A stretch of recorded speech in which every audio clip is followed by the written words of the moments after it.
पण पण ते पिण्याचा त्यांना अधिकार नाही. का? तर फक्त आणि फक्त त्यांचा जन्म हा एक विशिष्ट जातीत झाला आहे म्हणून. त्या गर्दीतून एक वाघ पुढे येतो, शांत आणि संयमी चेहरा, पण डोळ्यात मात्र अन्यायाविरुद्धची धगधगती आग. तो वाघ शांतपणे त्या 14 तळ्याच्या पाण्याला स्पर्श करतो. ते पाणी आपल्या ओंजळीत घेऊन प्राशन करतो आणि हजारो वर्षांची गुलामगिरी एका क्षणात संपवून टाकतो. होय, मी बोलतेय महाड 14 तळ्याच्या सत्याग्रहाबद्दल.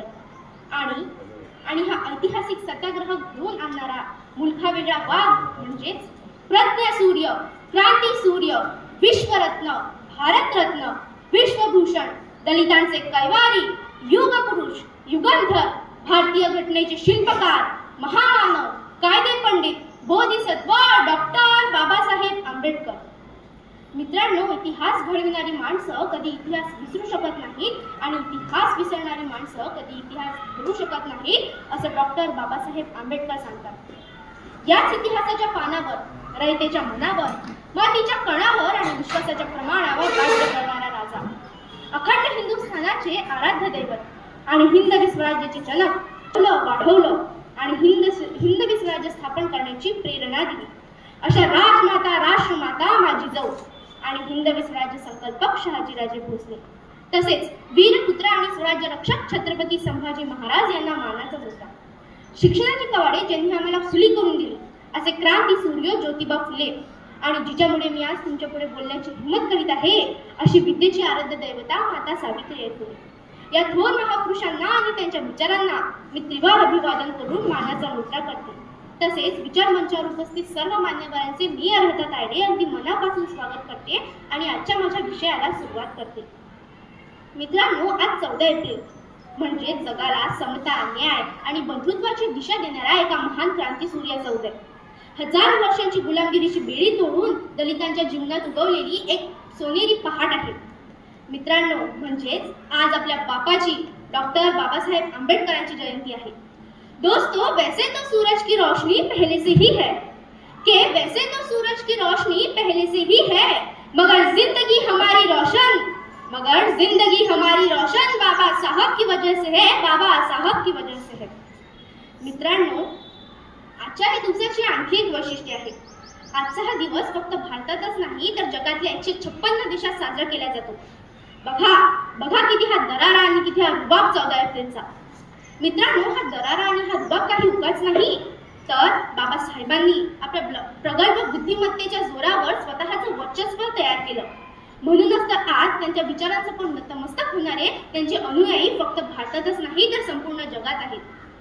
मित्रांनो, बाबासाहेब लहानपणापासूनच अगदी हुशार होते, पण जातीयवादाचे चटके त्यांना लहानपणापासून सोसावे लागले. अहो, दलित म्हणून त्यांना वर्गात बसण्यास मनाई होती, पण म्हणतात ना, सूर्याच्या प्रकाशाला, चंदनाच्या परिमळाला आणि उधाण वाऱ्याला कोणी रोखू शकत नाही, कोणी थांबवू शकत नाही. त्याचप्रमाणे बाहेर बसूनही बाबासाहेबांच्या बुद्धीला कोणी लगाम लावू शकले नाही. म्हणूनच म्हणावेसे वाटते की भीमाच्या कर्तृत्वाला साऱ्या जगी तोड नाही, भीमाच्या कर्तृत्वाला साऱ्या जगी तोड नाही, वर्गा बाहेर बसूनी भीम शिकला आई, भीम शिकला आई. मित्रांनो, बाबासाहेब हे वेडे होते. हो, वेडे, नुसते वेडेच नाही तर ते पुस्तक वेडे आणि ध्येय वेडे होते. ते नेहमी म्हणायचे की मला माणसांपेक्षा पुस्तकांचा सहवास फार आवडतो. ते दररोज 18 तास अभ्यास करायचे. ते वाचनात एवढे तल्लीन व्हायचे की आपली भूक अगदी सगळं विसरून जायचे. मित्रांनो, मुंबईमधील त्यांचे राजभवन निवासस्थान तर पुस्तकांसाठीच प्रसिद्ध आहेत. त्यांच्या या ग्रंथालयात 50,000हून अधिक पुस्तके होती. मित्रांनो, विचार करा, ज्या माणसाकडे 50,000हून अधिक पुस्तकांचे वैयक्तिक ग्रंथालय आहे, तो माणूस ज्ञानाचा किती मोठा महासागर असेल याची आपण कल्पनाही करू शकत नाही. म्हणूनच तर आज त्यांना सिम्बॉल ऑफ नॉलेज म्हटले जाते. मित्रांनो, बाबासाहेबांची अभ्यासाची भूक किती मोठी होती हे आपल्याला एका प्रसंगावरून लक्षात येईल. जेव्हा Babasaheb London school of economics मध्ये शिकत होते तेव्हा एकदा ग्रंथालय बंद करण्याची वेळ झाली. पण बाबासाहेब अभ्यासात अगदी मग्न होते. जेव्हा ग्रंथपाल त्यांना बोलवायला आला तेव्हा बाबाच्या डोळ्यात अश्रू आले. ग्रंथपालाने त्यांना विचारले की तुम्ही का रडताय? तेव्हा बाबासाहेब बाबासाहेब म्हणाले की नाही नाही, मी रडत नाही आहे.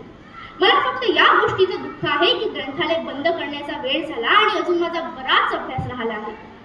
मित्रांनो, याच अभ्यासाच्या भुकीमुळे बाबासाहेब आज जगातील सर्वात विद्वान व्यक्ती झाले आहेत. मित्रांनो, बाबासाहेब नेहमी म्हणायचे की शिका, संघटित व्हा आणि संघर्ष करा, कारण शिक्षण हे वाघिणीचे दूध आहे आणि ते प्राशन केलेली व्यक्ती गुरगुरल्याशिवाय राहणार नाही.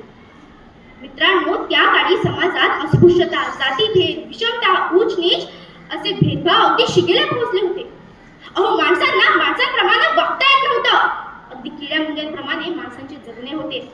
अशा वेळी बाबासाहेबांनी आपल्या अमूल्य कार्याने, आपल्या अमूल्य विचारांनी त्यांच्या जीवनात अतुलनीय अशी क्रांती घडवून आणली. बाबासाहेबांनी आपलं संपूर्ण जीवन हे